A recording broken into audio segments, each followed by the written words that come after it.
Porn మూవీస్కు దైవభక్తికి ఏమైనా సంబంధం ఉందా? ఈ రెండిటిని పోలిస్తే ఎవ్వరూ ఒప్పుకోరు. మనకు తెలిసినంత వరకు ఈ రెండిటికి మధ్య అసలు లింకే ఉండదు.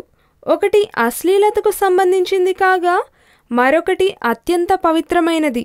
అయితే పోర్న్ ఫిల్మ్స్ చూసేవాళ్లలో భక్తిభావం ఎక్కువగా ఉంటుందని ఒక పరిశోధనలో తేలింది. అమెరికాకు చెందిన శామ్యూల్ పెర్రీ అనే పరిశోధకుడు మాత్రం తన రీసెర్చ్లో ఒక కొత్త అంశాన్ని కనుగొన్నాడు. శామ్యూల్ పెర్రీ ఓక్లహోమా విశ్వవిద్యాలయంలో social studies, religious studies assistant ప్రొఫెసర్గా పనిచేస్తున్నారు. ఇతని పరిశోధన ప్రకారం వారానికోసారి మాత్రమే పోర్న్ చూసేవాళ్లకన్నా 1 వీక్లో 2 సార్లు లేదా అంతకన్నా ఎక్కువ సార్లు చూసేవాళ్లలో భక్తిభావం ఎక్కువగా ఉంటుందట. భగవంతునికి ప్రార్థనలు చేయాలనే ఆలోచనలు వాళ్లలో ఎక్కువగా ఉంటాయట. తాము తప్పు చేశామన్న భావనతోనే వీళ్లంతా ఎక్కువగా ప్రార్థనలు చేస్తారట.